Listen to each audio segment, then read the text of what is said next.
All right, everybody, you ready? All right, let the event begin. Welcome, everybody, to NID. It's our pleasure to host this evening.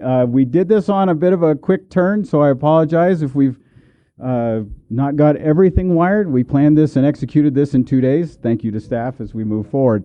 We see this as an opportunity to share amongst ourselves and to bring ideas forward. NID is providing that space, but also we want to update you on a project that we've been working on for a little over a year now to try to help align everybody and help everybody understand what's happening and what's available and start that conversation. So here we are. We're ready to talk about local power solutions and create a public space for us to all have that opportunity. So today's outline really is we'll do a safety and housekeeping oversight, how we're going to conduct this evening. We'll talk about why we're here, the grid. We'll talk about the recent PSPS map, public safety power shutoff. Sorry, I was told not to use acronyms this evening, so please bear with me. Yeah. So yeah, just say nice things. And then the public power, we're going to talk a little bit about what that means. How would that affect our community? The timeline, we want to talk a little bit about a timeline about a project that we have been working on when we started our CCA work, and then the local communities service area map, so kind of what logistically NID's been thinking about, and then the key benefits of a public electric utility. So with that, then we'll open the floor discussion. Sorry. So with that, we need to turn it over to Greg, needs to do our safety component, and then we'll get into what is a public. No, you went through Kean's stuff, so I'm fine. Good evening, thank you. My name is Greg Jones. I'm the Assistant General Manager here at NID. I'm just going over some points of safety and some order for us. We are extremely packed into now 3 rooms at NID. I don't know if I've ever seen this many people here, but thank you all for coming. Tonight, the workshop is being recorded. It's being live streamed to the extent that you have internet at home. I hope you see this. We have limited bandwidth within our own system, and so we have shut down guest Wi-Fi here in order for us to be able to stream this over to the annex, and so the folks over there can hear and listen. They're about a minute delayed, so whatever you say, you can leave really fast. We have overflow seating. We have overflow seating out here in the lobby. Bathrooms you've seen are right here on the other side of this wall. Please turn off your cell phones if you have them. That's just one of those little housekeeping items. If anyone has any medical needs during these next couple hours, please raise your hand. We have staff in the room that can assist at any point. So please, if there's something going on, we would like to know as soon as possible. You'll hear it again in just a few minutes, but the comment cards that you received on the way in, I think you got 2 different colors. If you fill one out, either speak to it or lift the one up, and we will be taking those notes down, putting them up on our website with questions and then the answers. And so we're hoping to turn that around really soon. But that is the point of that, so that we get your name and your questions so that we can get them up on our frequently asked questions. Obviously, we do have overflow seating. We're planning to go for 2 hours. If we have to go longer than that, then I believe we are prepared and we are willing to do that. If you have found that your question or your answer or your concern has been stated, please, if it's time to go home, it's okay. We're not going to feel bad. We can have other people cycle in who are sitting in the back and outside. So we want you all here, but if you have to leave, that's perfectly fine too. Finally, the last thing I have is this is not a board meeting of NID. This is an open public workshop. There are a number of elected officials here in this room. Those of you who know who you are, the Brown Act conditions still apply in this room and for this meeting. So please, those public officials who are here, please try to limit your involvement during the course of this evening. That's all I have. I'm going to introduce Kean Summers, our hydroelectric manager.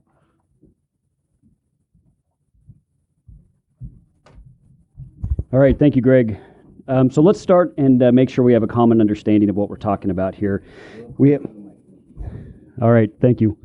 Let's make sure we have a common understanding of the grid before we move forward with this discussion. On your power bill, you typically see three components. You're going to see a generation component of the bill, and that's where the power is made. The community choice aggregators are already working in this public sphere, so that's not what we're talking about today. The transmission, the grid, the towers, the large towers that you see throughout the area, those are the part of the transmission system. That's the transmission line on your bill. Again, we're not talking about that today. What we're talking about today is the distribution system. These are the smaller lines and wires that run to our houses and the smaller poles in the community.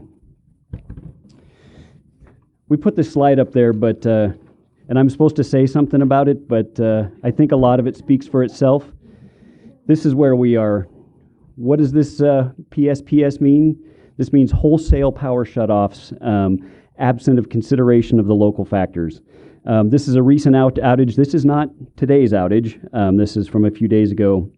But these outage decisions are being made without understanding of the local impacts. They're being made without understanding the local weather and just without our input. The hospitals, how are they being impacted? The schools, the businesses, that's not being considered.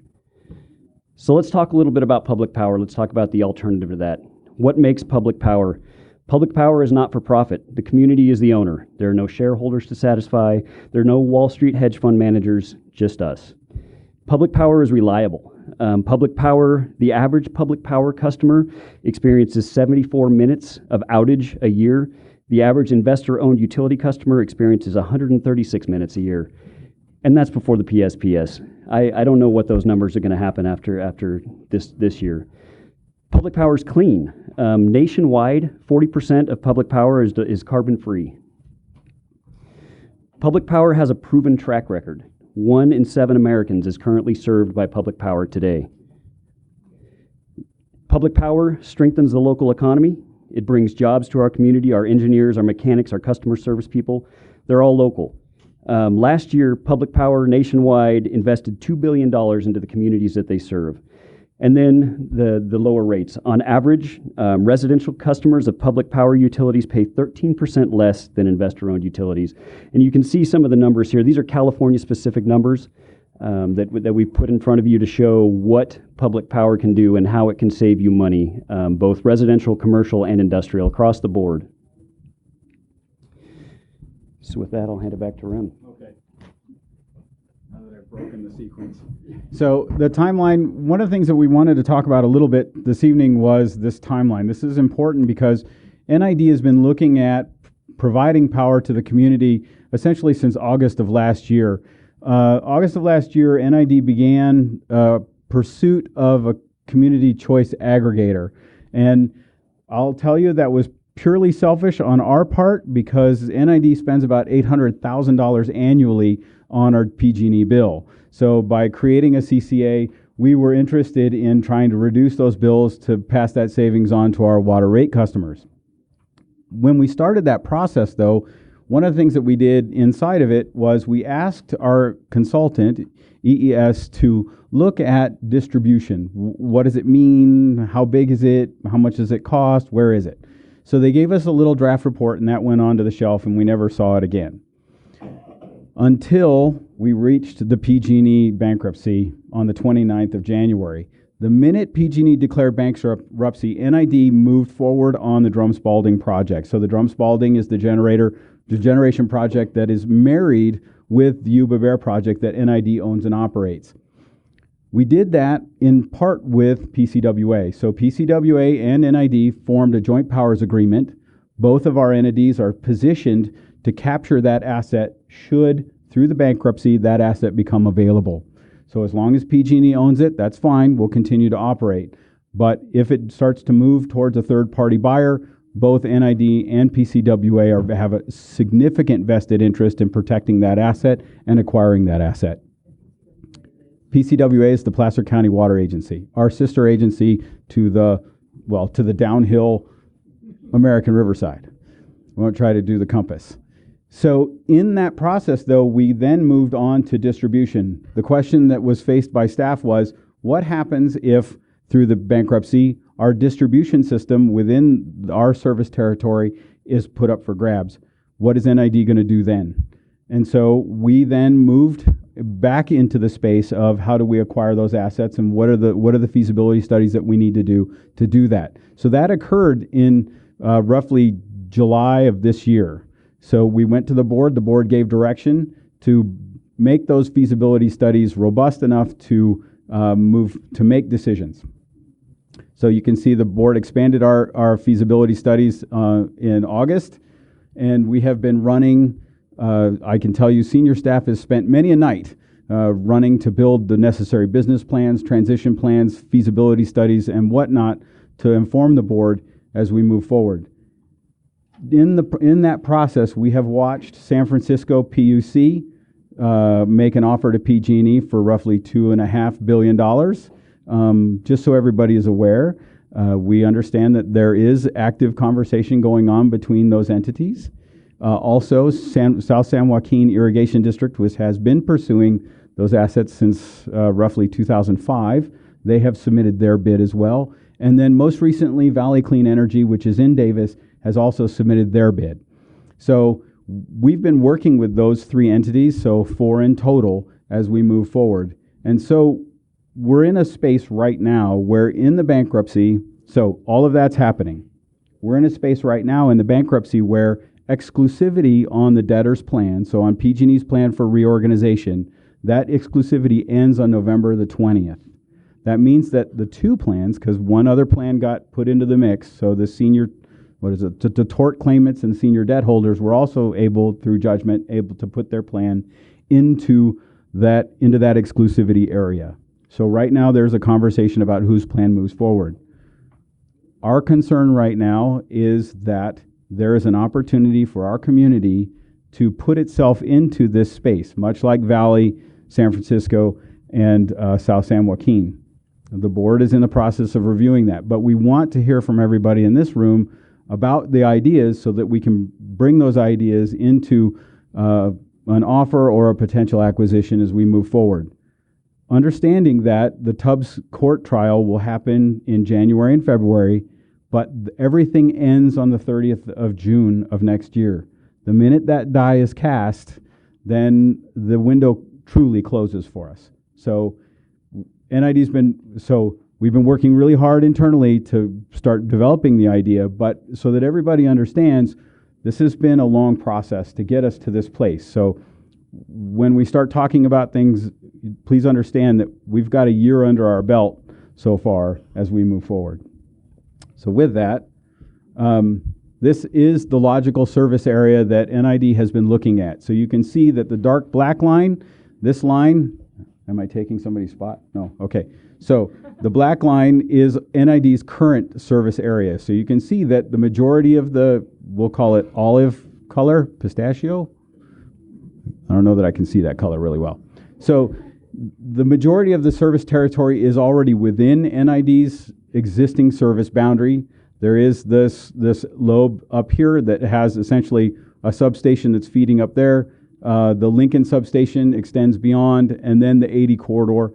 There is really no way to take those customers out of, or to leave those customers with PG&E, given that the majority of the customers are on the other side of the line. So it only makes sense that we we would make the outer boundary the ridge line that runs along the Highway 80 corridor. So what does NID or any entity that wants to move forward have to do to do that? We have to first submit to LAFCO, the Local Agency Formation Commission, a request for them to do a municipal service review, an MSR, also to do a financial feasibility study and a risk feasibility study. I think everybody in this room has an understanding that risk is maybe the single largest impediment to this project, right? We're looking at a very large bucket of money that will need to be developed over time to ensure that if something does happen inside this space, that the power provider can deal with that interruption. And so LAFCO I think the interesting part about this is a third-party transaction. So it isn't NID making the decision at that point. It is LAFCO deciding whether or not NID can deliver the service that it wants, that it's being asked to deliver in a financially feasible way with the appropriate risk tolerance. With that, then, okay, so we got here, those are the three things we got to talk about. So fiscal feasibility and risk feasibility. After that, then LAFCO will activate NIDs, or would activate NIDs' latent powers. So as an irrigation district, much like Modesto and Merced and Turlock and Imperial, NID has the power within it to deliver retail service. But it must go to LAFCO to activate that latent power, because we have never exercised that power. So once that power is activated, we would then amend our sphere of influence, so that would be the outer edge of that green boundary, and then we would potentially annex those parcels that are outside our current jurisdiction. Now, we would all do that under power, not under water. So the areas outside of our current water boundary would stay power only, not water. So, key benefits, right? I think it's pretty easy to say that local representation and control of retail electric policies and practices. This is key to kind of where I think everybody in this room and everybody on our staff is focusing. If you have a problem with a local utility, you can talk to that local utility. We have people that are able to talk to our board members. We have people that can talk to staff, to myself, and we can change the policies and practices of this organization to meet the needs of our community. That is extraordinarily important. Access to locally elected policymakers. It is, I think it's fantastic that if anybody within our service territory has an issue, they can speak directly to our board, and we have 6 public meetings every month. That is not something you can do with the CPUC and with PG&E. And if anybody knows how to do that with PG&E, please let me know, because I really need help.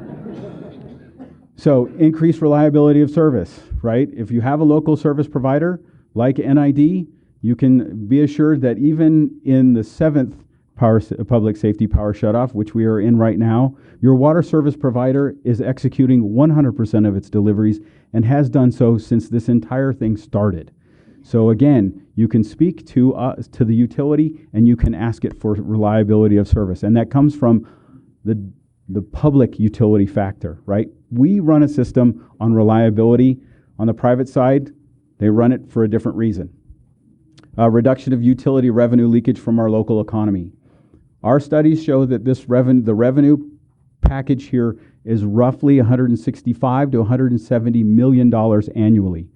That money would stay in our local economy and not go to San Francisco. That is huge, right? We lose a lot of money in our community to different leakage. This one brings it back to us. So the money that we're spending to maintain to our electric bill would then come to this organization and then move back out into our community. We know that NID dollars travel 9 to 12 times, or change hands 9 to 12 times in our community. So just add those numbers together, that's a lot of money. Not for profit. Again, we are a nonprofit organization, and the enterprise fund that would service this would also be a nonprofit. So we immediately as a community benefit from that differential. And that benefit is immediately passed to our customer. Investment in utility revenues into local electric system infrastructure. I don't know this to be fact, of course, but I would guess that a lot of the revenue that's generated in our community isn't coming back to the community. I'll leave it at that. So, what? Local, I've lost this. Oh, okay. I'm lost. Anyway, I think in the end, we realize that a local solution may be preferred over the San Francisco solution.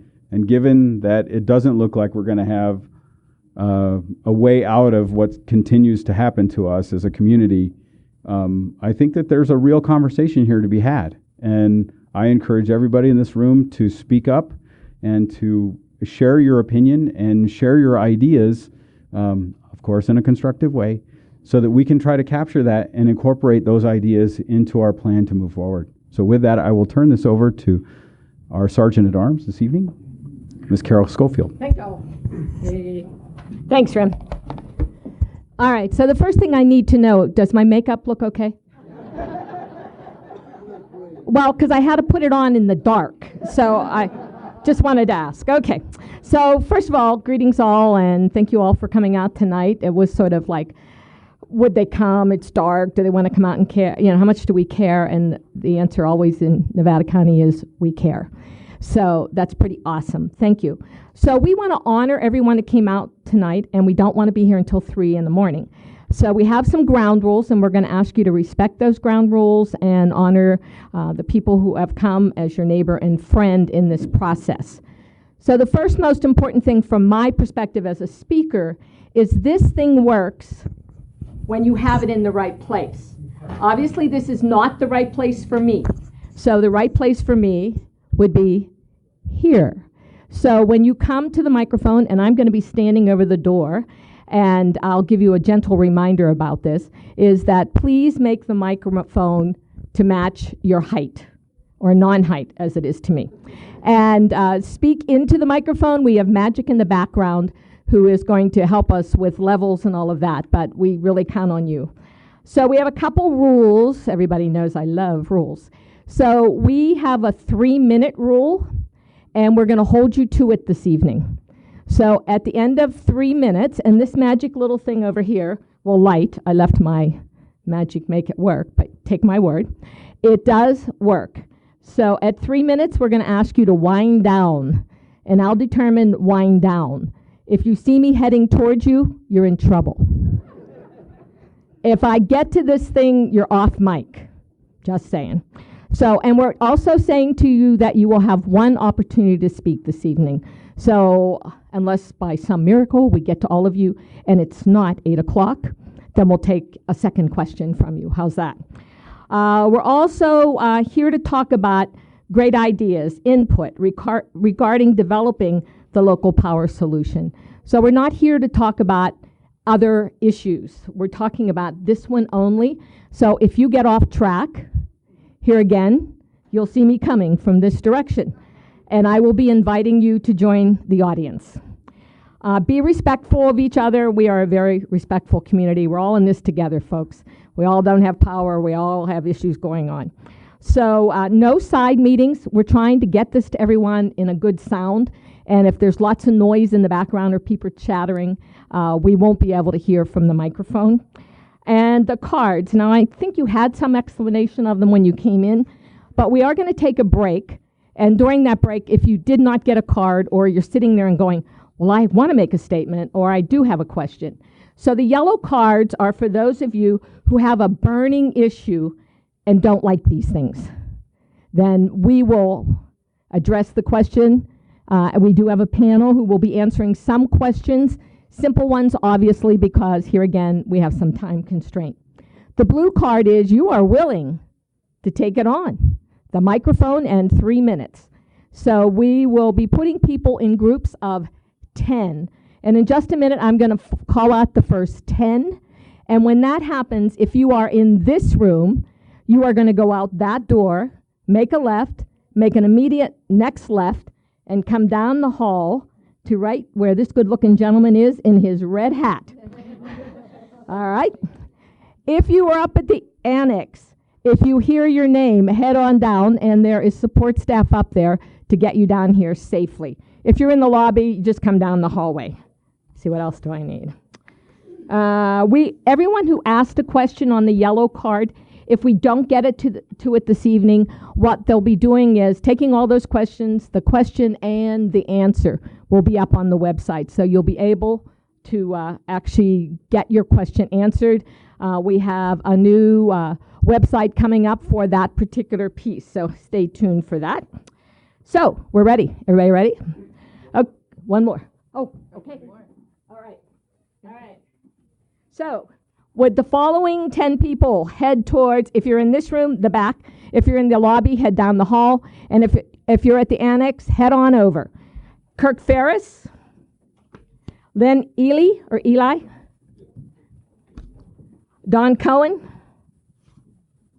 Mark Smith, Bob Brandstrom, Michael Deno, Dennis? Michael Dennis? All right, we'll start there. And I will tell you while we're waiting to everybody to get lined up out there, I do have a yellow card, and the request on the yellow card comes from Brian. And the request was, please limit people who just want to complain. All right? So he said that, not me. But the reality is, ladies and gentlemen, we're looking for solutions tonight. We're looking for your input rather than complaints, okay? All right. Are we ready? All right. Kirk, you're on. 3 minutes. Well, I just want to say thank you to NID hosting this because I'd like, yeah, amen. First of all, I'd like to take the credit for it all, but I realize now that you guys have been after it. So the last time I was here was last Wednesday, only to speak. Oh, thank you. Only to, and what my position was simply that my feeling was NID is in a perfect position to do this. They have the water, they have the storage capacity, they now have the generation. Now all we have to do is figure out the distribution. I think, though, is that my thought is that we already have that at our fingertips. They have some of the best teams already working to underground our utility and water. Why not use the same people to underground power? And I've been talking ever since Wednesday, and they said, well, the cost is so high. Other people have been saying, well, the cost of that distribution underground is really expensive. Well, if you start calculating in the loss of revenue, the loss of lives, and the suits that have been taking place for PG&E, I think we can well afford it. So I would be willing, even if our rates went up a little, or even putting that 10% that you were talking about toward that end, I'd say more power to you. I just want to say too that I am really pleased. I'm really impressed. We have elected a board that in our election we are giving them the power to assess our needs now and in the future. And so for you to take that on and having done that so well, I just want to give you kudos. Thank you so much. I appreciate your help.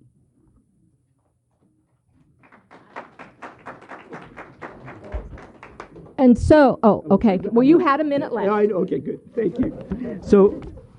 So I want to say that since I did that, since I made that, a friend of mine, Dan Prout, put this on his, sent this out to his people on his email, and this thing has taken on a life of its own.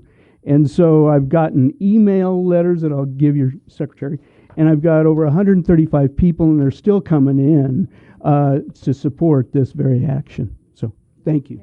Thanks.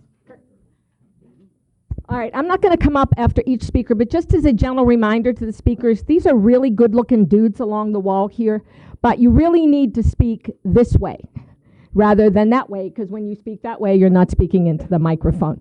Okay? All right, so, Lynn.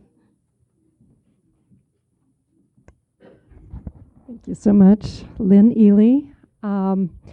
You know, I had written a whole big bunch to say tonight, but coming here and seeing the presentation, I'm realizing that NID has been really giving this a lot of thought and has come up with a very good plan, has done a lot of research. I'm very impressed. I keep wanting to look over because you folks were the ones to speak this.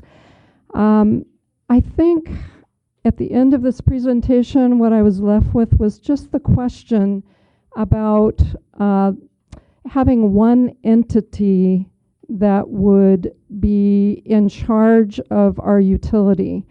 There's a little concern there in terms of just having one NID entity that would be running both our water and electric. I guess I would prefer to have a conversation about how we can come together. Nevada City, Grass Valley, the City Council's Board of Supervisors, and NID together to talk about how we can form a community utility that would have the inputs of more than one entity. I keep saying entity, but I'm feeling that rather strongly, so that's just what I'm going to put into this mix tonight. I really feel strongly that this is the direction we should go, is independent municipal utility. It's going to allow us to put in the infrastructure that we need and to prevent fires. It will, anyway, I'm not going to take any more time because I don't need to. This is the main point I wanted to say, and I really appreciate all that you have done to put this together. Very well thought out. That's my only suggestion, is that we come together really with more than one entity called NID. I think in our community there's the feeling that we don't want to trade one PG&E for another just one structure, and that we need checks and balances in that system. So that would be my only feedback. Thank you.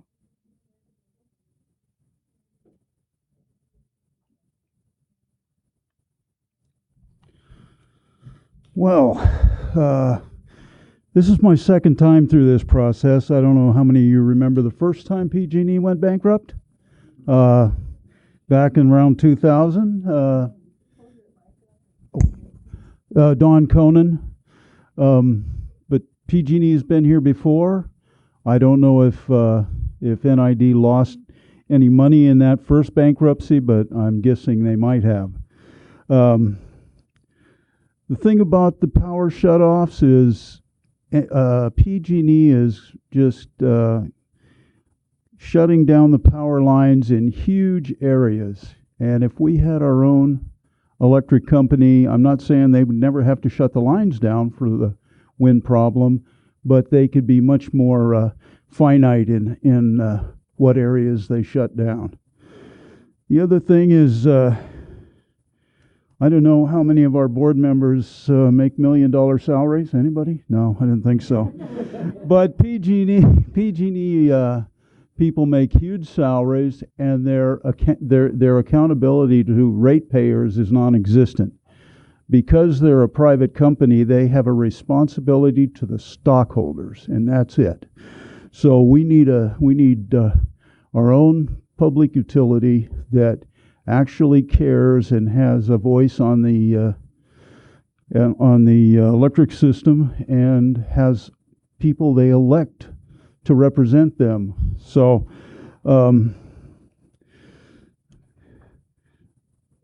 that's the only question I would have for the board. Is LAFCO. 20 years ago when we talked about this, PG&E had a lot of power with stopping utilities from forming their own districts, and Davis is one of the places they tried to stop, but I'm wondering if that still exists.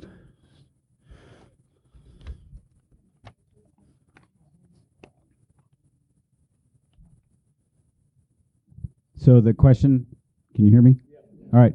So the question is how did they shut down the Davis transaction? So they actually injected language into the LAFCO regulations that requires a public majority vote for the creation of an electric or a gas utility. So we'll have to do that as part of our LAFCO process. Yes. Thank you.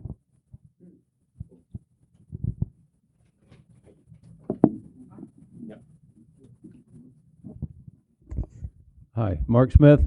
I didn't come here intending to speak, but I appreciate the fact that this concept is bigger than city and smaller than county. There's a really large, Nevada County is a really large county, and extends a long way. I like the idea of it being a public nonprofit organization. I'll second the concern that it's one entity, but considering the performance of NID, that concern is small.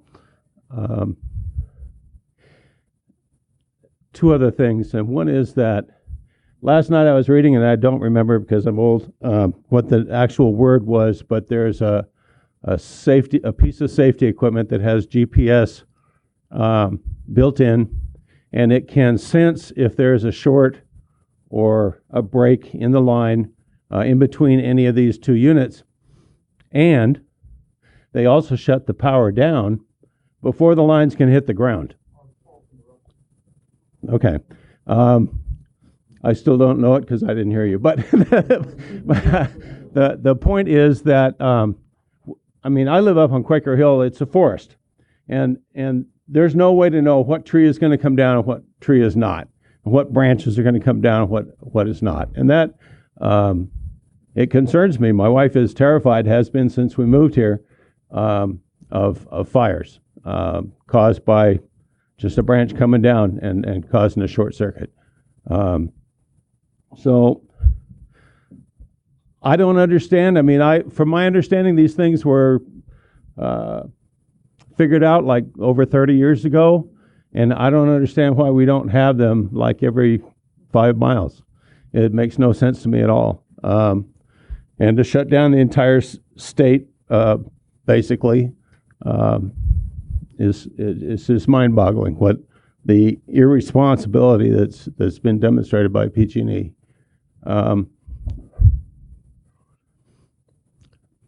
I've heard the concern before about not burying the power lines because of the terrain that we have and the soil that we have.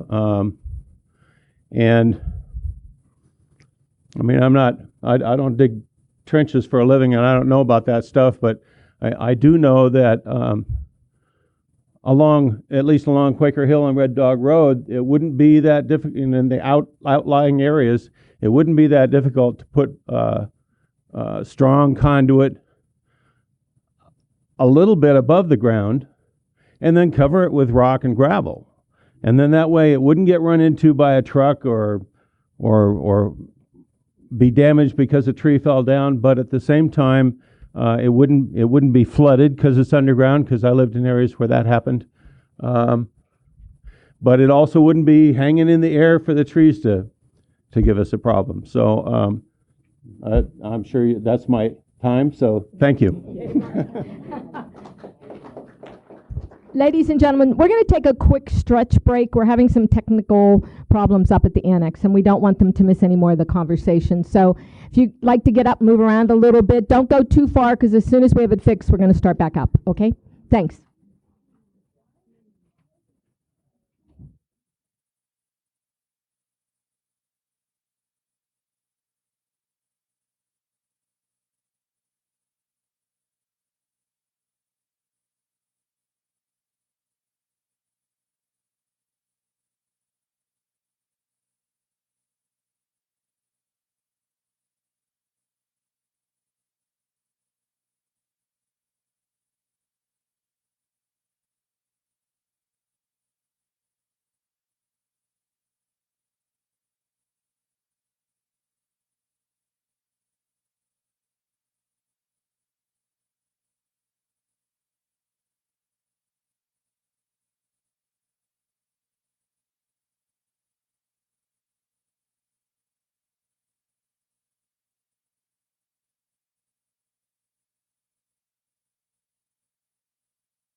this on?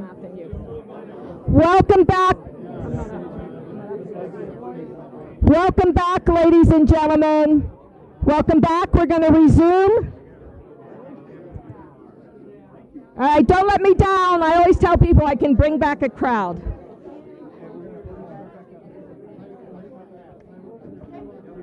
Welcome back, everyone. If you can hear me, raise your hand. Can you tell everybody that we're just running out of connection and we're going to keep going, but this is fully video. We will let everybody know in the annex when their time is in the call, so we'll figure that out. Okay. Wow, I am good. So, ladies and gentlemen, just an update of what's going on. Because of the power issue as it exists right now, we're not obviously at 100%. So those in the annex are, the feed is slow.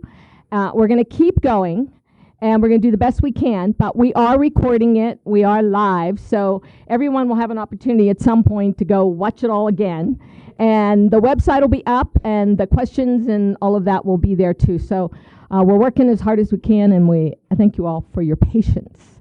All right, so I'm going to ask now if the following people would head towards the magic door of entrance.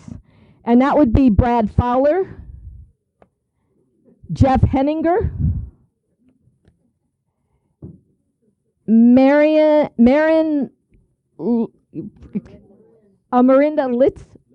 Lipowitz. Okay. Oh, okay. We'll give them a few minutes. There's some time. Okay. And Martin Webb. We'll go that far. All right. While we're waiting for everybody to get into line, this is a comment from someone who chose not to be at the microphone tonight. But Haley tells us, I see this as a great opportunity to move forward with more solar and battery storage. So just a comment from someone else is here tonight. And are we ready to rumble? Yes. All right. So Bob, remember this, 3 minutes. No problem.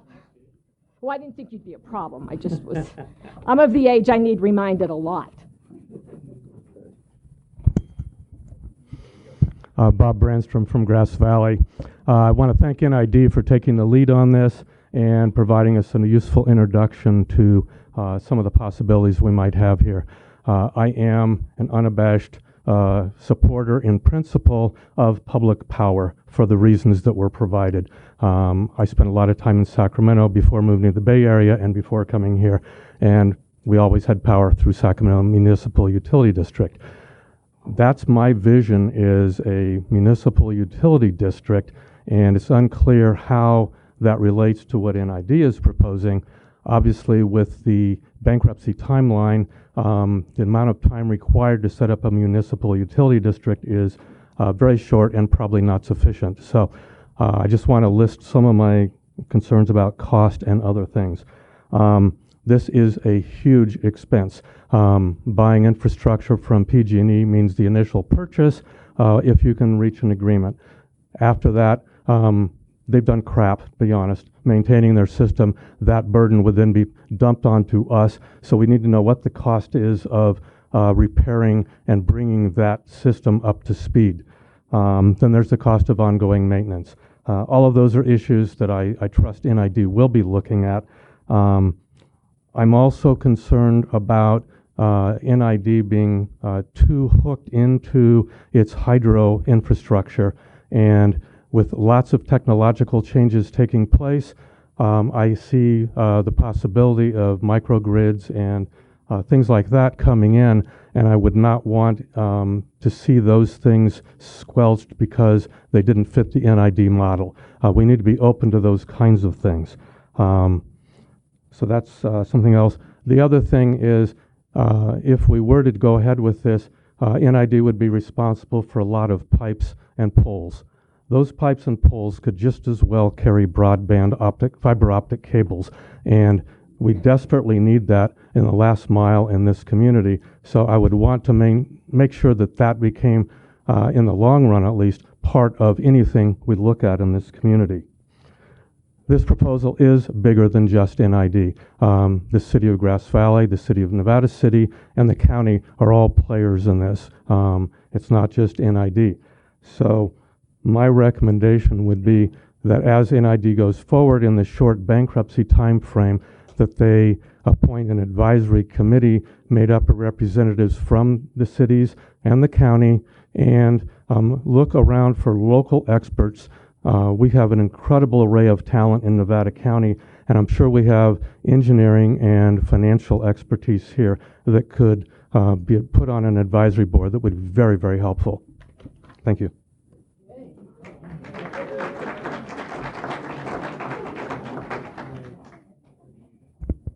And Michael Dennis, is there a Michael?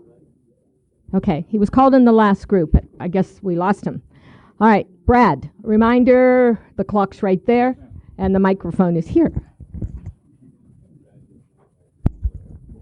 Brad Fowler. I have a question about the, actually I have three questions. I only put one of them on my blue card. The Bear Yuba project was bonded by the ratepayers on the promise that hydro revenue would subsidize raw water rates, and I want to know how that relationship would change. As an ag water user, I'm interested in hydro subsidizing my water rate. So that's a question I have for the board or for staff. The other one is, if the district boundaries change, does everybody inside of the the pistachio, you called it, are those people that are now inside of the electric district, do they now vote for their district representative, or is it still the irrigation district boundaries? My third question is, there's a G in PG&E, and we haven't talked about the gas. So who delivers the natural gas that we do use in this community, and is that infrastructure part of this package? Thank you. Do you want to touch the Bear Yuba? I'd love to hear about the hydro. I think I can do them all. All right, so the Bear Yuba project was purchased by the water ratepayers, and so, sorry, closer to my, there we go, were you better? All right, so right now the proposal that we've been working on is creating a fourth business line for NID. So right now NID does water, recreation, and generation, understanding that generation is a profit-seeking component of our business, and we seek profit so that we can offset our water rates. We would add the power distribution as a separate enterprise, not profit. So we would still enter the market with generation. We would still look for profit so that we could continue the subsidy to the water ratepayers. The interesting thing here is that inside that space, there is an opportunity where we could vertically integrate generation and distribution if distribution is unable to find a low-cost supply of generation. So that's a real benefit. That's a real business benefit for our community. District boundary change, as we annex, we would have to either make the areas for our directors bigger or add directors, and that's something that the board could. That's within the power of the board to decide. The third question was gas. So we are not pursuing the gas asset at this time, and we understand that that's really not for sale. All right, cool. Thank you.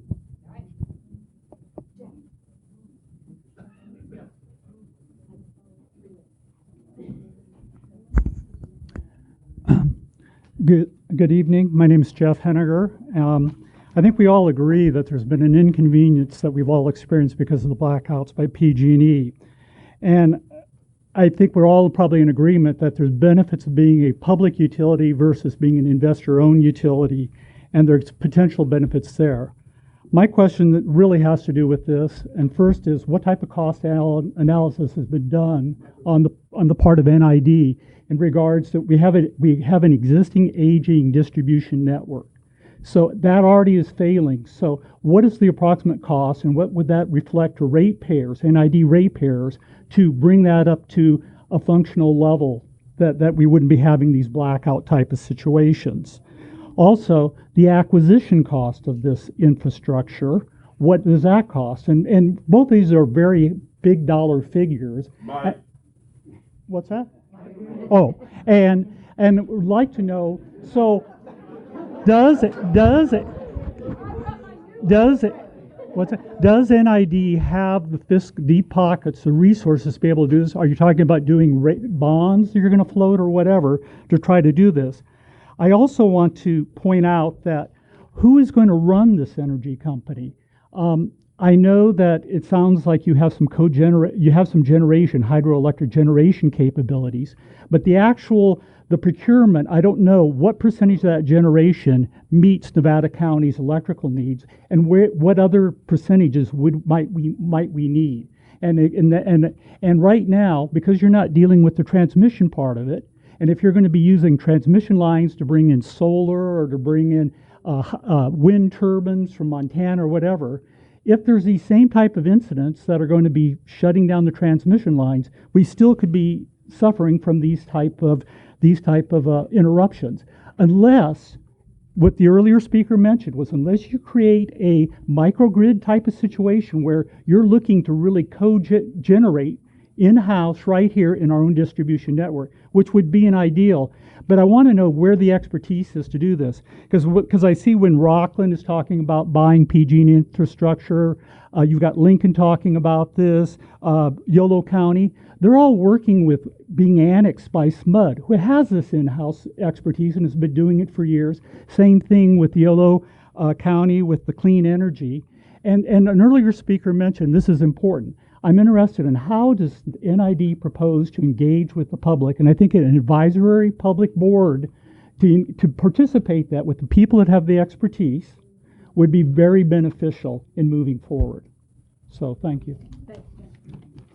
So I'm going to suggest, in interest of time and the multiple questions, that will be a question that goes up on the website, and our team of experts will give a detailed answer to that. Okay. All right. Marin? Marin? No, Marin. No, Marin. Okay. Martin. Oh, there's Marin.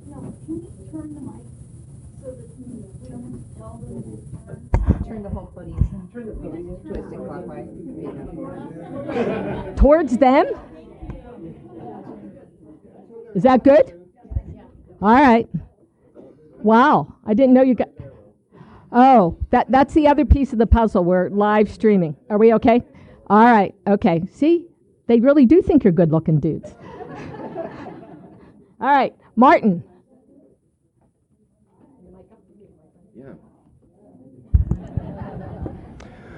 My name is Martin Webb, and I've lived here in Nevada County for 20 years, and I know some of you out there in the audience, you may know me as someone that's been involved in the solar industry, but I'm here really in a media capacity. I do a monthly radio show on KVMR for the last 15 years called The Energy Report, and I'm going to be covering this frequently, and I just want to make sure that everyone knows that's another place where you can find information as this process continues to unfold. It's the second Thursday of every month. It's 89.5 FM, or you can stream it online, kvmr.org. So it's the second Thursday from 12:06 to 1. Ever since the CCA process was started, Rem, I've been interested in having you on the show. So I'll have Rem on the show, and just please stay tuned, because that'll be a way to stay abreast of what's going on. A couple little tidbits I wanted to note too. For those of you that haven't seen figures, industry estimates are to bury 1 mile of utility lines is about $3 million. So when folks say PG&E should just bury everything, the estimates are every PG&E customer would have to pay $15,000 to have them bury everything. So there's a cost to everything that we do. And while I support the process, I just want to make sure everyone's very smart and deliberate about this, and we don't act out of panic and fear, because right now everyone's ginned up over these outages. So tune into the Energy Report, second Thursday of every month, noon to 1, and I look forward to the process unfolding. Thank you. So, Martin, if you were a Rotarian, we'd be fining you for your self-publication there. I love it. Thank you. All right, so would the following people line up in the Magic Hall? Renette Senham, John Norton, Jeff Matson, Nick Wilson, John Berdner. Okay. And while they get in place, I just have a couple comments from people who, again, have something to say but chose not to come to the front of the room. And this is from, I read that one. This is from Eric. Would the California Public Utility Commission have oversight over local utility rates? That's an easy question. Or a quick one, anyway. No. No. Okay, good answer. All right, are we in place? All right, Renette? Thank you, Carol. Thank you. Thank you, everyone. And Ricky, thank you so much. You said you're going to do this in a matter of a few days, and you did. Thank you so much for pulling this together. Well, it was Herculean. So my name's Renette Senum, Mayor of Nevada City. A couple different things. First of all, I'm so glad to see this conversation happening. It's overdue, and if there's any community that can do it, it is this community. I have no doubt we have everything we need. I would love to see some kind of JPA, Joint Power Authority, that would include Grass Valley, Nevada City, and the county, and this is why. It's imperative that we actually also create a stream of revenue, because as much as we want to underground these lines, that will take years and millions of dollars. And in the meantime, no matter whether the lines are underground or not, we're still facing and confronting catastrophic forest fires. It'd be really lovely if we had additional revenues as a city and county to put that into our forest restoration, especially when you do consider that if our forests burn up, that means we've actually, once again, exposed our toxic mining legacy that's going to go down into the NID waterways and toxify all of our drinking water and farmland. It's paramount. That's the first one. Secondly, I don't know what we need to do in the meantime. This is phenomenal. I know it's going to happen. I know we're going to pull it off. We're going to do it. My concern right now is as long as we have dry, hot wind, we're still going to have these power shutoffs. And I have to tell you, I'm already concerned about the fallout and the devastation caused to our businesses. We cannot have this happen again and again. Whether that means the cities have to do a ballot initiative, a resolution, or ordinance change to allow the microgrids to go right now, we have to let the businesses particularly have microgrids so they are not having to close their doors and devastate us economically. We cannot take this hit. I've never received so many phone calls and emails in my life over this. And the other thing I think is called synchro phasers are those devices you can put onto the lines that would actually be sensors that would sense wind, spark, or a tree branch would turn off in an instasecond. Absolutely must be first and forefront in our work. Another interesting little ditty is I asked the City of Nevada City for a franchise agreement with PG&E because I wanted to look it over to see when does it expire and, have they abided by what they're legally bound to do. And interesting, after about 24 hours, the city did get back to me and let me know that we don't know where that is. And I said, well, how do you not know where your franchise agreement is with? You have to have a franchise agreement with Comcast or AT&T or whoever. And they're like, well, we signed it about 80 or 100 years ago. We don't know where it is. Well, I would assume that's probably the same with Grass Valley. And being that's been signed 80 or 100 years ago, has it expired? Does PG&E still own those lines? Does that give us an extra foot in the door we didn't know about? And does anybody have the franchise agreement? So this is a really interesting conundrum that might actually bode in our favor. So let's look into that one a little later. Lastly, and this is really a wonderful opportunity, is tomorrow morning at California Organics on Argyle Way behind SPD, Senator Brian Dahle is going to be here at 9 a.m. And he's going to hold a press release to talk about how damaging and destructive these power outages have been to businesses. So I would assume and hope that everyone in this room and everyone in the other rooms will actually show up, be positive, let them know we can do it. But what we need is we need a leader, we need a hero to open up the floodgates and put into place the legislation to make this a reality sooner than later. Thank you very much.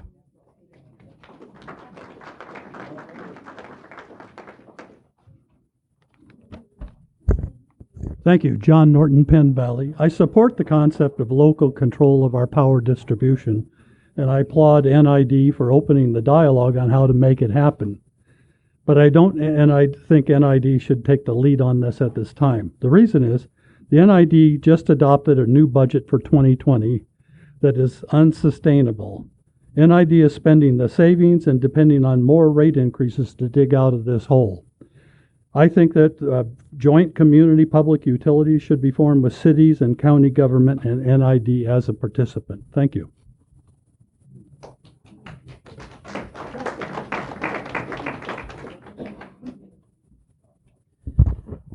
Hi, my name is Jeff Matson, just a resident of this community.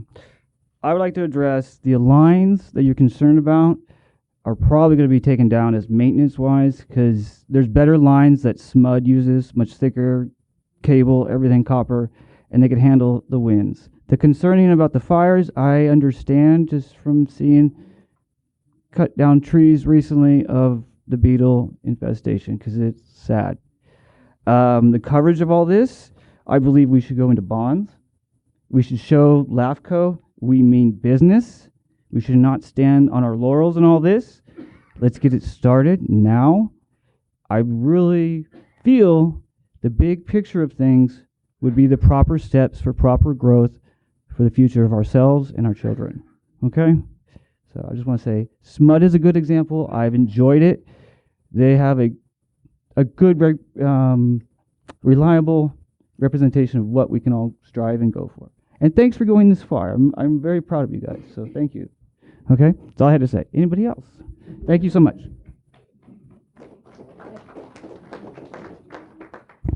All right, so I have John coming to the microphone now. First, I wanted to thank NID for hosting this workshop and for all of the preliminary work that you have already been doing. My name's John Berdner. I'm a 36-year veteran of the solar industry.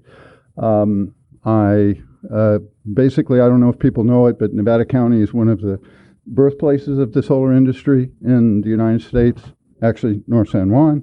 And that was where I first started, was working in North San Juan 36 years ago. I'm on a number of the committees, the critical committees. For example, the National Interconnection Standard is IEEE 1547. I'm a vice chair of that standard. The UL standards for inverters, 1741. I'm on that panel. I'm on Code Making Panel 4 for the National Electrical Code. I'm also on the board of directors of the California Solar and Storage Association, which is our state industry association. The reason that I mention all that is that we have tremendous expertise within Nevada County because of our long history in solar.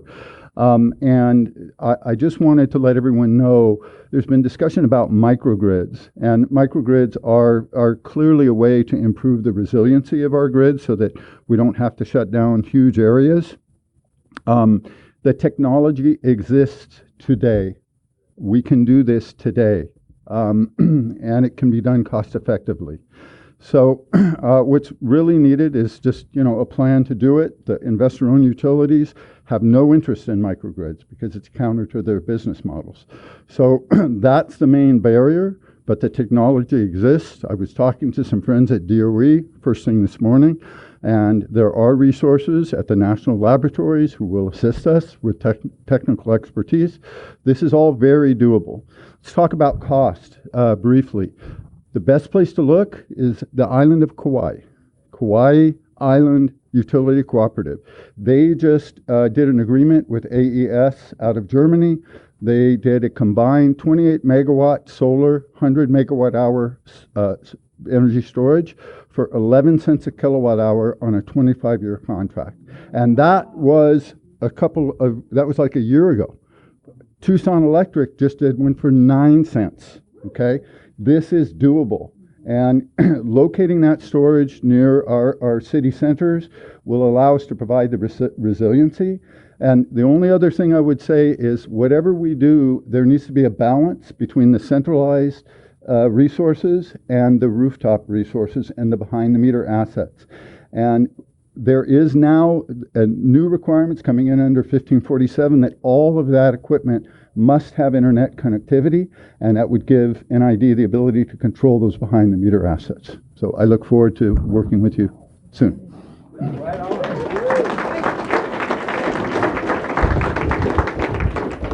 All right, well, the following people go down that magic hall. Kathy Fish, Alex Forrester, Jake Bronson, Jason McLaughlin, Travis Greibel. Okay. And while they're getting in line, so you're going to go around and go out, I have some questions from Marjorie. And her question is, there's a couple questions here. Would it be practical to put a power plant into the dam on Bear River? Would this be funded by bonds? Could Nevada County take over existing PG&E lines? Approximate time to put this in place? Would all of Nevada County be included? So a lot of questions. Do you want to put this on the website with some answers so people are taking copious notes, but it will make the website, I promise. All right, are we ready? Okay, who's coming forward? Come on down.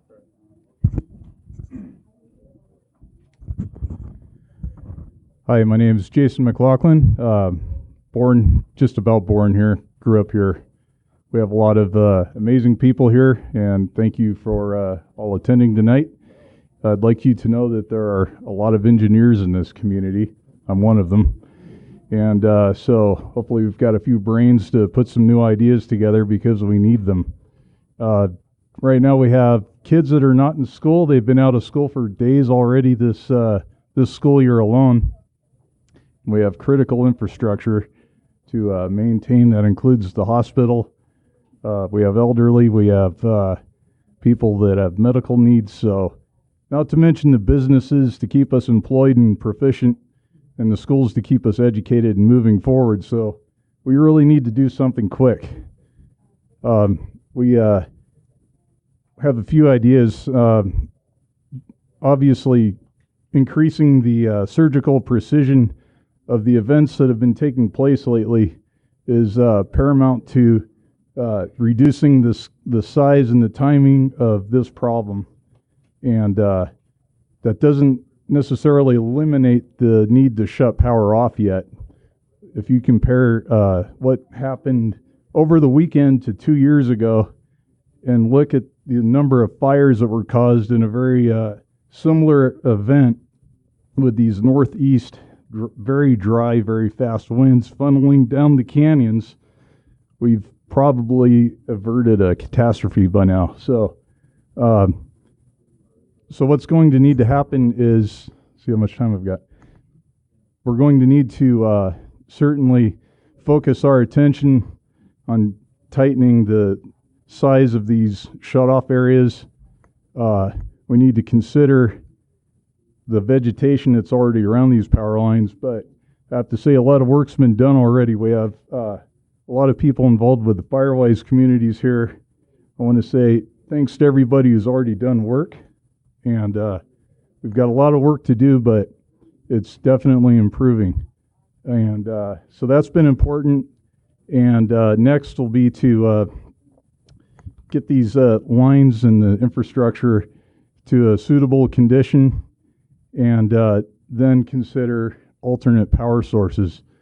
We have a lot of solar in the area, but it's considered an on-grid installation. It only works when the grid is operating. There's a couple of reasons for that, and I could explain it. Probably a different time would be better. But one thing we really need to think about is we have some very tremendous ways to lower our energy costs in a way that makes sense for solar without removing the trees that are currently shading your house. We should be able to buy tracts of land and install solar where it's manageable and cost effective and get that feeding the grid. Good examples of that are there's a solar farm off of Highway 49 that I believe belongs to the county, not to mention the panels that are at the Rood Center itself. But I'd like to know what they had to go through to feed that into the grid. We need more examples like that, and that'd be just one thing to think about. So anyways, it's really important that we're self-sufficient here. I'm a proponent of that. However we achieve that, we just need to be sure that we're not faced with what we've been dealing with currently. So that's probably enough said. Thank you very much.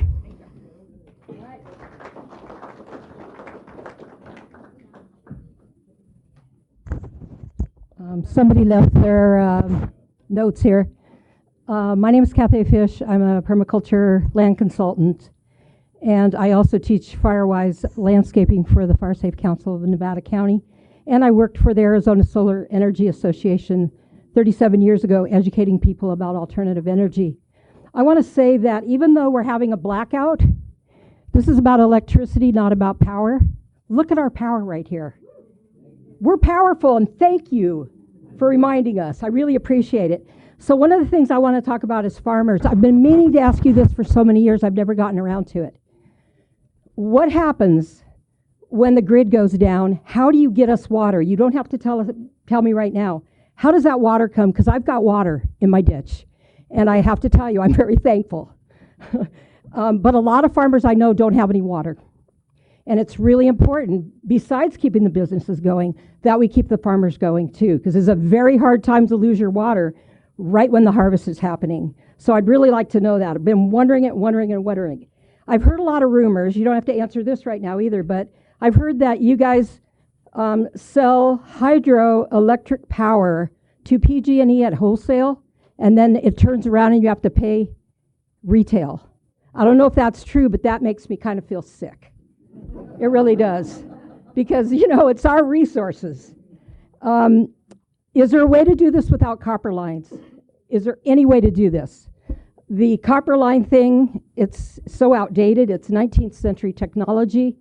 I love everybody talking about the microgrids. It really turns me on. I want to pursue the National Laboratory and ask them for help. But the other thing that has me so excited, because of being in the alternative energy world for so long, is the new energy technology, which they're calling regenerative energy technology. I want that to be part of this discussion, because it's coming of age. Within 2 to 3 years, we should be able to have free energy. This is not pie in the sky. There's a brand new book out. I would ask you to look at it, Hidden Energy, by Jean, Jeane Manning, and Susan Manwich, Jane Manning, and it's hiddenenergy.org. And that has to be part of this discussion. Thank you so much for reminding us how powerful we are. I really appreciate it.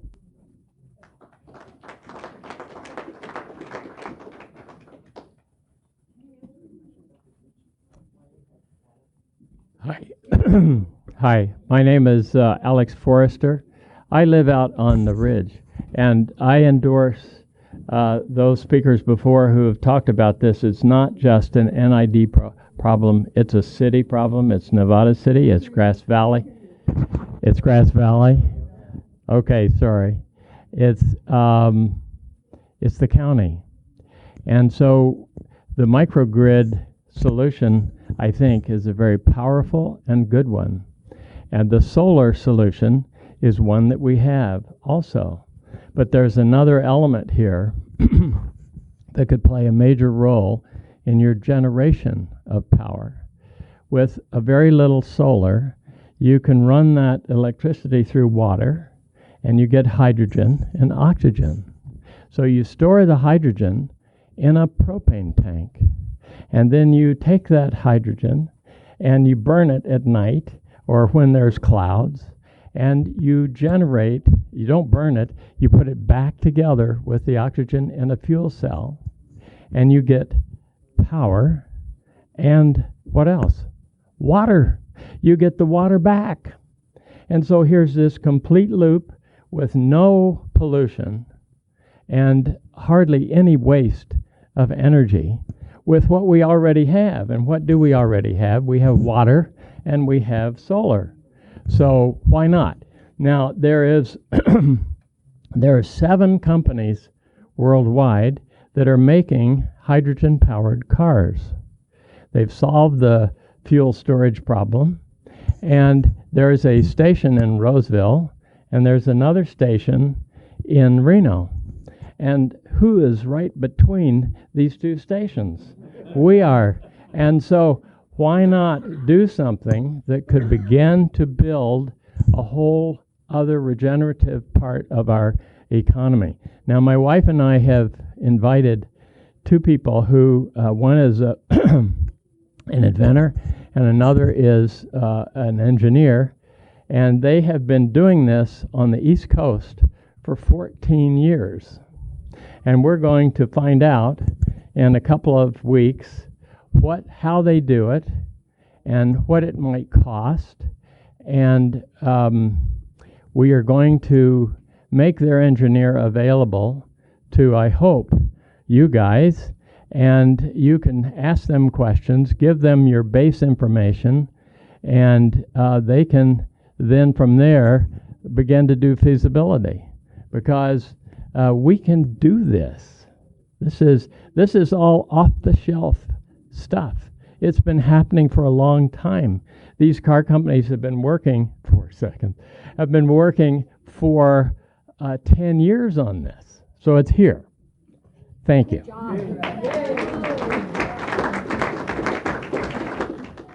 Carol, I'd like to answer the one question of the gal before. It was asked to answer that question, and the question regarding how does NID keep the water flowing during these times of power outages through all the canals and through all the treatment plants and to all the customers, over 100,000 individuals within our service territory, 30,000 customers. And it's because we have a bad ASS group of employees. And we really have a connection between our water operations folks, our engineering team, our maintenance group, our hydroelectric teams. They all work together to make the water flowing. We have pre-planned generation systems within each of our treatment plants. We have 7 treatment plants. We power up the systems. We have built a intricate canal area of 475 miles of canal from the top of the mountain all the way down to Lincoln. So there is an intricate design, and we actively manage it and maintain it, and it wouldn't be possible without the staff here at NID to do that. So that's why.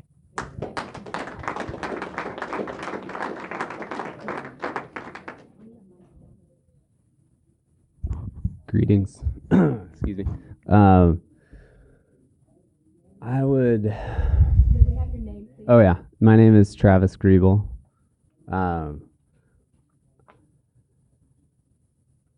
I hope that this situation has enabled everyone to accept a couple realities, which is that this is kind of the beginning of our problems. So that I want to get out of the way. And then I want everyone to imagine 2 bowling balls and a slope. Imagine 2 bowling balls. Put one at the top of a slope and one at the bottom. Mark 1 a.m. and 1 p.m. We have the technology. It exists. It just has to be done in a way where... Has anyone ever read that book, Seeing America on the New Jersey Turnpike? There's a principle: if you build it, they will come. If we have more supply, you will use it. I don't know how many of you are off grid, but every single place I've been at that's off grid that has batteries, they have problems with batteries because you use the power, you screw up the battery, and then it stops working. We all have needs that need to be met. But I truly think that we have to be aware that we have some real responsibilities and need to be held accountable to ourselves of what's our place in all of this, what can we do, and looking to our neighbors and our community to see, like, wow, this could be done if we only had the proper avenues, if we had everybody united, if we were at the same time that we're burying cable, we were burying power, and so on and so forth. And because legitimately there's a way to like rejuvenate the soil through burning trees, but if you burn it all, it's going to be up there, and so on and so forth. I have a minute left. I I have no idea how to use it.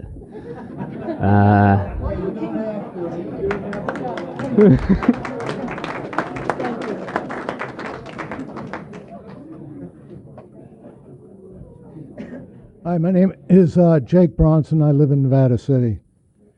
I think the community and NID has demonstrated tonight that we have the power and that we want to be leaders, not followers. But with all that comes responsibility. The day we flip the switch and we pop the champagne corks, that day becomes contingent liability. And if there is an incident and our upgrade plan doesn't exceed what PG&E's upgrade plan is today, we will suffer. And that's I always live on contingent liabilities all my life. I looked at them all my life, so that's my statement. Thank you.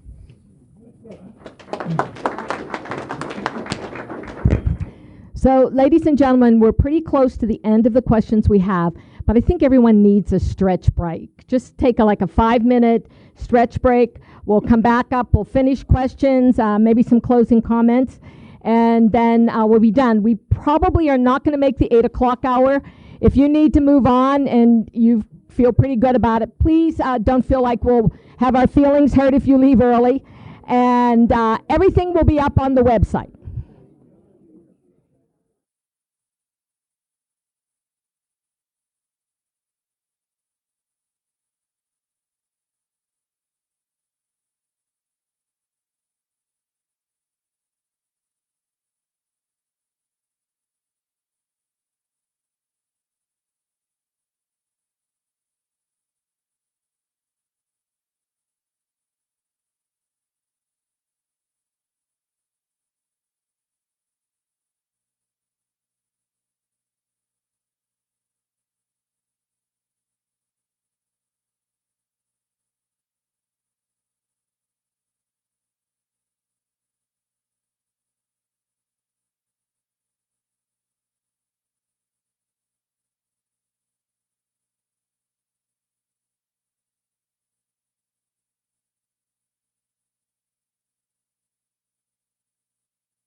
I know. Welcome back, everyone. Can somebody whistle?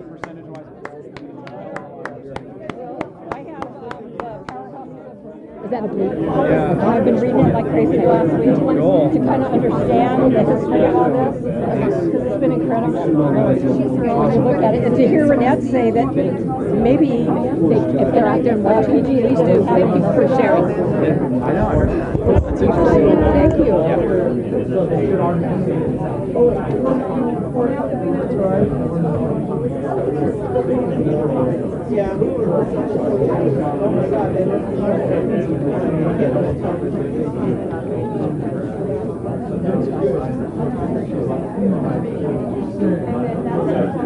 Do you remember who he is? I wanted to give him some of these.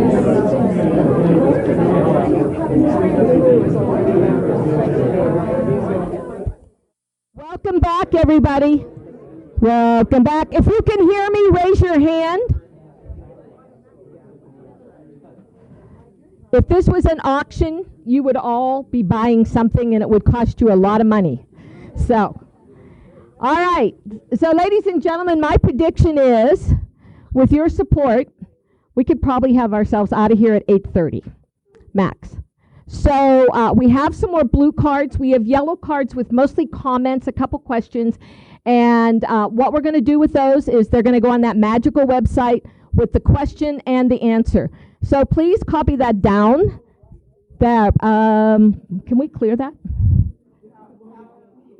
Oh, it's the power? It's okay. We have power going to the back of the room. Who knows what he's doing? Power for people. Okay. All right, there we go. Yay. So make sure everybody gets that copy down.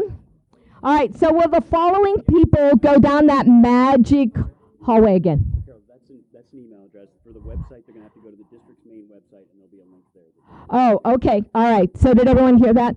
So that actually is an email address. So how you get to the conversations that are happening tonight is to go to NID's normal website, and on there will be a link that will get you to where you want to be. Okay? And if it doesn't work, call one of those guys. There's a power outage. Oh, man. Well, I just want to say the heat in this room's working fine. Would you all agree? All right. Down the magic hall with Nick Wilson, Rob Katzenstein. Did I do that good? Oh, yay. Diana Suarez, Ken Rauen, Rauen, John Timmer. Some of the people are still up at the annex and in the, so we'll give them a chance. Stephen Slack, Bryce Robinson Wasley, Oscar. And we'll stop there, and we'll start this parade again of good information and ideas. Thank you all for hanging in there, and thank you especially to the people in the annex and out in the lobby. Give yourselves a big round of applause. Woo! All right, that reminds you to come here at like 3 o'clock to get these seats. Here we go.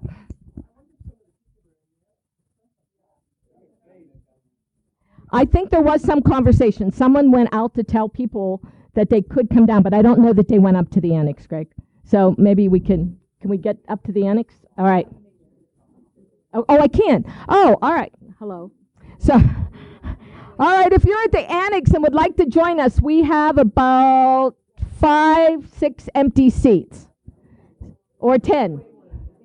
There's way more than that? All right, then wander on down. Yeah. And the facilitator doesn't have a seat, so it's okay. All right, are we ready?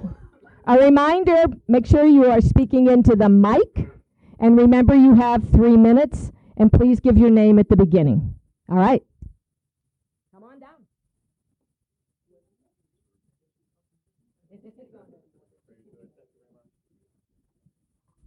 Members of the board, members of the public, good afternoon, good evening. My name is Steve. Louder. Have to eat it. Okay, very good. Thank you. Thank you. Good evening, members of the board and public. My name is Stephen Slack. I'm a resident of Penn Valley and a user of Nevada Irrigation District and of PG&E. And I'm encouraged by today's conversation in which we are in a period of transition to what future that needs to be more clearly defined. And before I get into my comments, I also want to give a shout out to our first responders of police and fire in this time of duress for the community, and in which I have personal experience of the excellent job that they continue to do. I'm really encouraged by the energy and the wonderful ideas that are being presented here. It's clear that the expertise and technology exists to create a self-reliant local vision of power delivery. But as we make that transition, in taking advantage of an opportunity of bankruptcy of assets from PG&E to local control, one needs to be particularly concerned about the inheritance of bad risk. And indeed, one might say that the reason PG&E is bankrupt is that it is a failed exercise in risk management.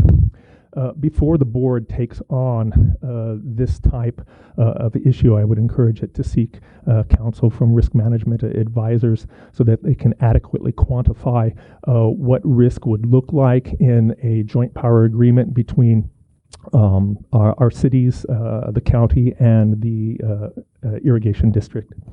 Thank you for your time.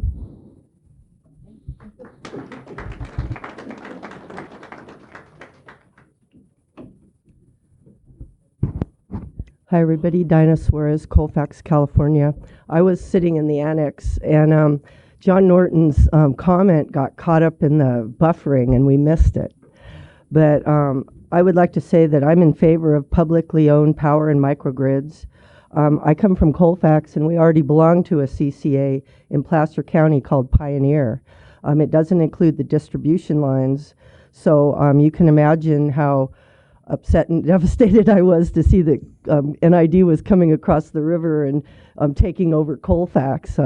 We're not real into NID over where I come from because of Centennial Reservoir, and my experience speaking and dealing with this has been very negative. It's been a nightmare, and so I've been really upset since I found out that we're in the pistachio color thing. So I don't support it from our point of view. I think over here it's a good idea, but please leave us out. And what John Norton was saying about the budget, NID took $9 million out of their reserve there, and they've been raising rates. And so I totally think it's a great idea. I think that being proactive is a good idea.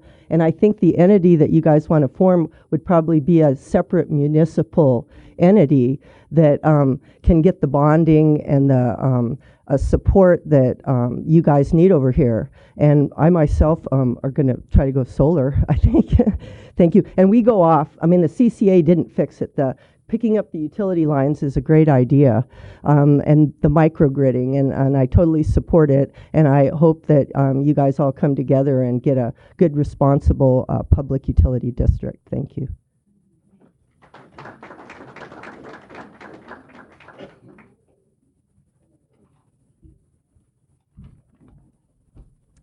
Hi, good evening. I guess I have to look at you guys right there. My name is Rob Katzenstein, and I'm a citizen of Grass Valley, but I head up an organization these days called the Clean Power Co-op of Nevada County, and we've been around since 2005, I believe, and we're part of the Rural Electric Power Co-op. We're under the umbrella of the Rural Electric Power Association, and we're a 501c3, and basically our mission is to encourage procurement of local clean power, and a public power entity seems perfect. We've been stymied by the CPUC and PG&E's reticence to embrace local clean energy sources such as community solar farms, local biomass plants, local wind generation where you have it, local hydro, which we have a lot of and which NID is already very experienced in, So I am really buoyed by this effort, and unfortunately, it took this blackout to really get people in this room and make us come together. And I am encouraged because last summer you guys were talking about forming a CCA, and now you're really talking about being a public power with the power to purchase power from multiple sources, both inside the county and outside. So I'd just like to say, sort of putting on Job Birdner's comments, that there is a lot of expertise in this community, and I'm hoping that NID will reach out to them. And also, there's going to be an enormous decision-making process on the rates that this public power company is going to charge, and will it be favorable to the people that have grid-tied solar now, to the people that have grid-tied solar still, are we still in the same time of use generation that was not very favorable that PG&E was giving us? So we have an opportunity to sort of rewrite this, and I'm hoping that NID will reach out to the community, citizen advisory boards, and get some feedback in the early stages, and there's going to be a lot of nuts and bolts to this. So anyway, I'm very encouraged by the process, and thank you for having this forum. All right, since we invited people to come down from the annex, if you have an empty seat next to you, would you raise your hand so they could come in and have a seat? All right, come on in, folks. Keep your hand up until your seat is taken, please. Oh, I might have given away their seats. They're being so, okay. Thank you. Sorry. Hello, I'm Ken Rowan. I live on the San Juan Ridge. I'm a research scientist in frontier physics alternative energy. I'm here to announce to you today that a few others have hinted at, that new energy as a general rubric is real. There's a lot of it out there that is true. And I'm one of those researchers doing some work myself, working on heat engines that will tap the heat of the environment.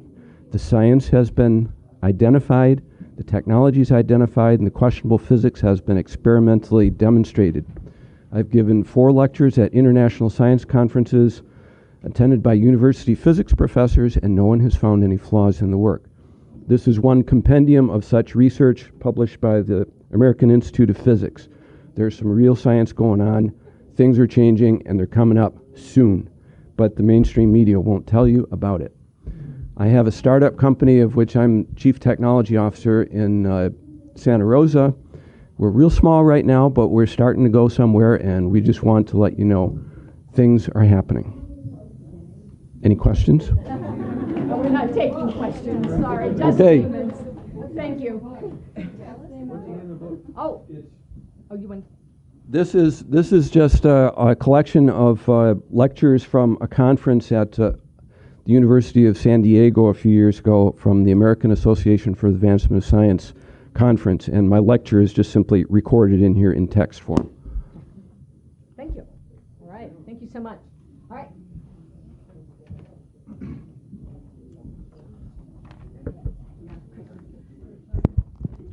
My name is Bryce Robinson Wasley. I'm from Grass Valley. I'd first like to take this opportunity to commend NID for taking these steps towards the move for a public utility here in Western Nevada County.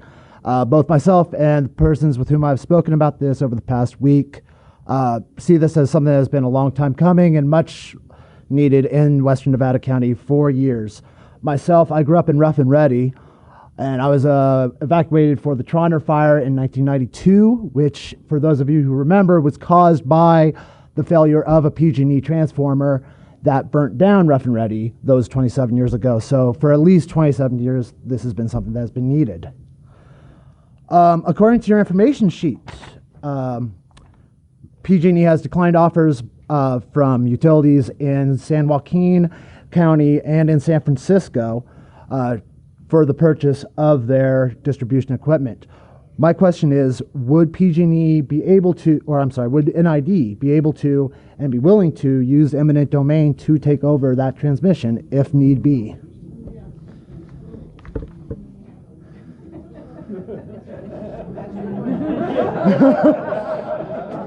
So I'm sorry, it's not rhetorical.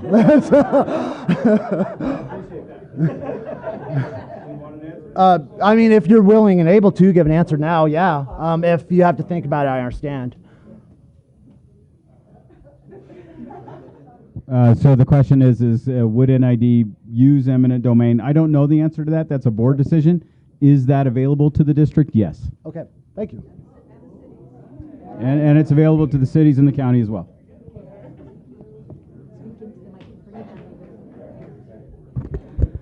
Hello, I'm Oscar. I live in Penn Valley. My biggest question is what it will take to get the younger side of the community involved with all of this. I've noticed, I mean, everyone's overall around twice my age, and but like that comes with wisdom, and everyone speaks and has great points. And when I talk to people my age, I know we have cares, concerns, and ideas as well. I'm just curious what it would really take, or if it's needed or wanted, to have our age demographic involved more into the happenings of these meetings. All right. I mean, that's pretty much it. This is like, yeah. Thank you. Spread the word, Oscar. That's Rojas. Okay, Oscar, this was an open to the public meeting, so now you become an ambassador for NID. And I'm guessing that there are more of these down the pike as decisions are made. So I'm going to challenge you to have 25 young people in the next public meeting. All right, we're on our most patient crowd, the last batch in my hand. Kevin Kaslava, Steve Becker, Kristen Matter, Mark Machalski. Mark? Oh, Mark's there. Yay, Mark. Bonnie Stewart, Shauna Mazeras. Okay, if you all go down the magic little hole, and it looks like to me we're at the end, but let's see what's going on and the good information.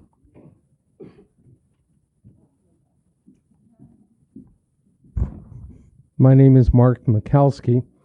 I've been a resident for 38 years here, started working in Nevada County in 73. So I want to commend the NID board, not only for getting the discussion going, but for actually maintaining our water system that was created 170 years ago to support the hydraulic mining industry. When you look at those old photographs of Bowman Reservoir, you can see that they're lined with pine trees to make those reservoirs. If you remember, the Tahoe Basin was completely clear-cut to support the Comstock mining operations. Today, our forests have not burned down for over 150 years because we've put out the fires. One thing that's, I've worked for 6 to 7 months now trying to thin out our forest of 2 acres next to 8,000 acres of BLM land with our neighbors. And what we can't remove are the trees that are over 10 inches in diameter that can't be chipped up, which is a major problem for our fires and also causing damage to our power lines. To me, it's been clear for a long time, since the 70s, that developing alternative energy sources where they most appropriately fit and using all of those different energy supplies is what's necessary. That needs to be put into the equation, not just one answer. And certainly we've been studying energy development for the same 170 years. So I encourage to look at the beginning of the first quarter of the 21st century and create new systems that bring us safely into the future. Certainly biofuel plants would be one part of that equation as we reduce the fire hazard at the same time we're opening up our forests and have a place to put all those trees that have not burned up yet. Thank you very much.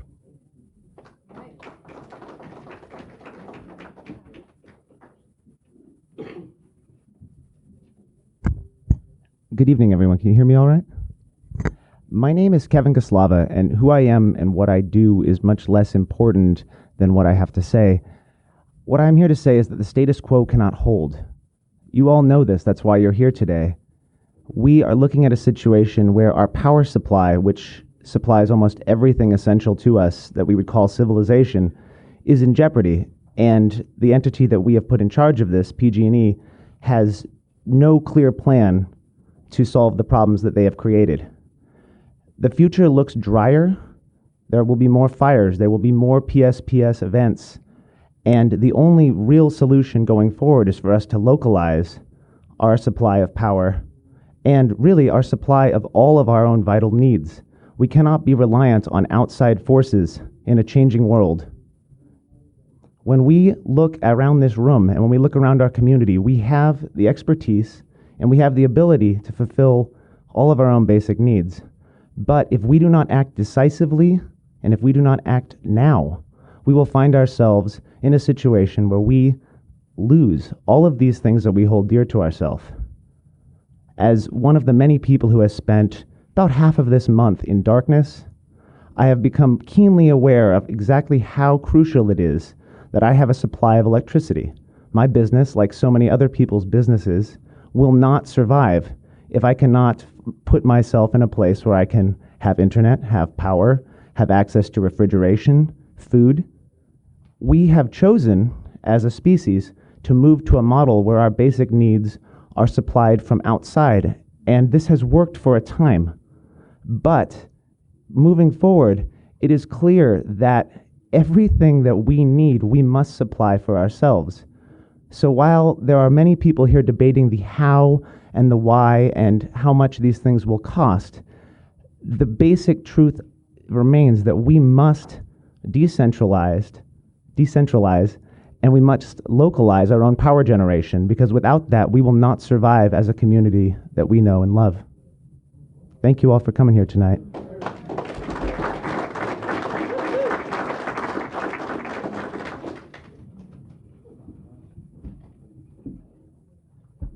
Hi, my name is Bonnie Stewart. I am a resident of Grass Valley. I'm a homeowner. I have 2 children. One is 5 and one is 2. My 5-year-old started at Bell Hill this fall and has missed, I believe, 5 days of school so far because of this, which is the most upsetting part of it to me. I am so heartened that you have already begun this process. I think it is absolutely necessary. Before we lived here, we lived in Carmichael. I had SMUD, loved it. Absolutely loved giving my money to them. Did. I gave extra money because they were like, we'll make more windmills and solar panels if you give us $6 extra. And I was like, heck yeah, do it. So that's the kind of energy that people my age and younger, Oscar, right? We are very passionate about making this sustainable, pollution-free, on the other end of climate change. And I'm so happy that you have already begun the process. So thank you. Secondly, I have a question, and that is, how long can we switch over? How long is that going to take? You don't have to answer it right now, but sooner the better. So I'm really excited about that. And I am also really excited about all of the amazing solar people who spoke about the roots of the solar movement being right here, the amazing professionals that we have. I am not one of them, so I will not really speak about the ins and outs of the applications of solar, but I'm very excited about it. And I personally, our family would 100% be off-grid if we could afford to. If we could afford that, we would do it because it is sustainable and it is individual, and if our batteries fail, that's our job to fix it, and we at least have power over that. Unfortunately, it is not affordable. Having battery banks are like, what, $15,000? Huh, that's the same number it takes to bury the lines. Oh, it's so weird. I still don't have $15,000 for either of those things, unfortunately. If I did, that's what I would be spending it on right now. So I love the idea of microgrids. So many of us are way out in the country. I'm not sure if a microgrid is really makes very much sense. If we're super far away, yes, great, wonderful. I'm sold. So yes, I would love to be off-grid. I would love to have a microgrid. I would love to have you guys be in charge instead of you know who. Yeah, and I would also love to see the permitting process for solar be more affordable, be more user-friendly. We have talked to solar representatives several times, and they have said, you know, you can't install it yourself. You can't do this. You can't do that because, like, there's so much permitting involved, and I just don't think that that's reasonable for this kind of situation. I think we need to figure that out, work with the Board of Supervisors, get moving on this because it's not acceptable for my son not be able to go to school.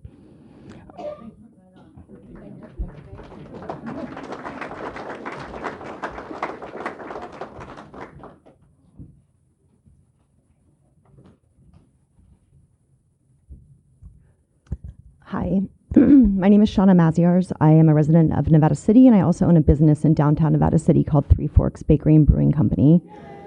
And thanks. I'm going to try and get through this without crying. This has been really hard.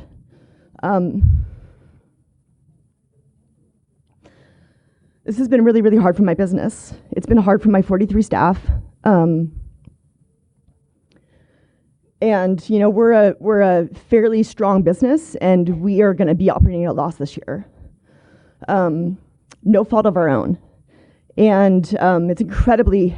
I felt very helpless, and so my question is actually piggybacking on the last question, which is, I'm sorry. And this may not be a question for you all. This may be a question for us as a larger community, the engineers in the room, the solar technology people in the room. Is what is our stopgap? What are we going to? We can't. Everybody having their own generator is not the solution. We can't afford it as a business. We can't afford a generator that would power our whole business, and that's not the solution. That does not help climate change. It doesn't help the noise. It's horrible. You know, this is not a way we want to live with everybody having their generator. So I think what's most compelling to me is two things. One, we're all in agreement. It's really rare I go to a meeting, a public meeting where everybody agrees. We all agree PG&E has to go.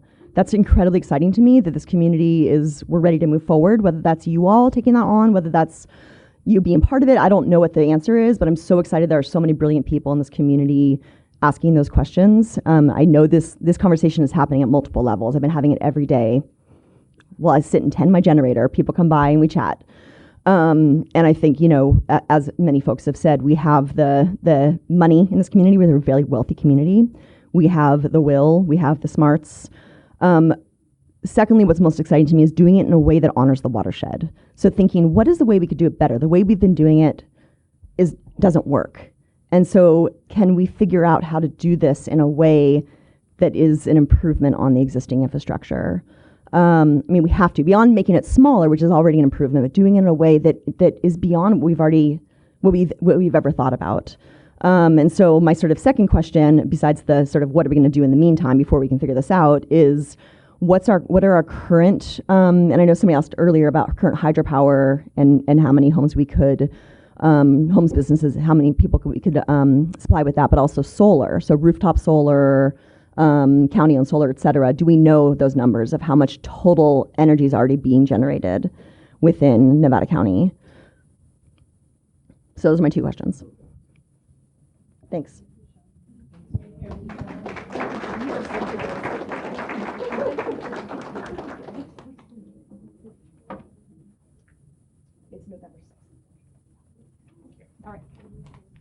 Okay. So we are at the end of our blue cards. and it's almost time for everyone to get themselves home to maybe some electricity. I don't think so. Just a couple things in the back of the room. If you are interested in a clean and renewable, too bad I can't read, revolution, there is information about it. It's happening at Ananda Village, which is always a beautiful place just to find yourself. And some very world famous people are going to come talk about clean energy and all of those pieces. Oh, it's at Madeline Helling also. Yes, it is. I'm sorry. 2 dates, November 13th at Ananda and November 14th at the library. And the information is on the back table there, so please take it with you. And then my friend who just spoke, where'd she go? Sean. From Three Forks. Where did she disappear? She gave me a date. Oh, November 6th. Yes. So in support of people like our friend from Three Forks, who are really, really struggling, folks, November 6th. I'm not sure how you're going to feed us all. There's lots of restaurants that need the money. All right.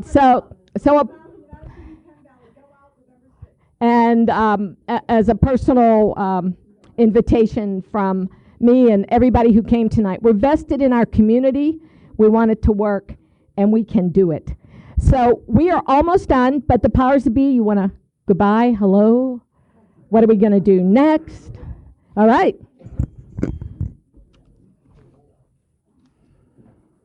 Well, that was a lot, everybody. Thank you so much, right? Some great ideas. Thank you very much. And I know that I can tell you that staff is listening, and we'll try to incorporate some of these ideas. Some of them we've already got in the thought lexicon as we move forward. So, but again, thank you, everyone.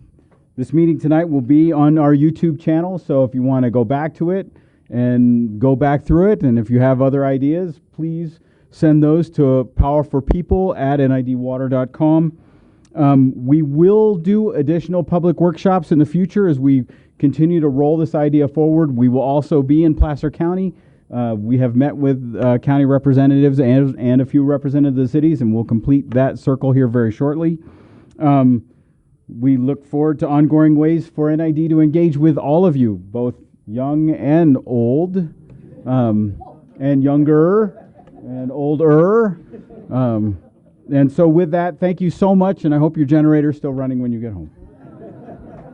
Cheers. Safe travels, everybody.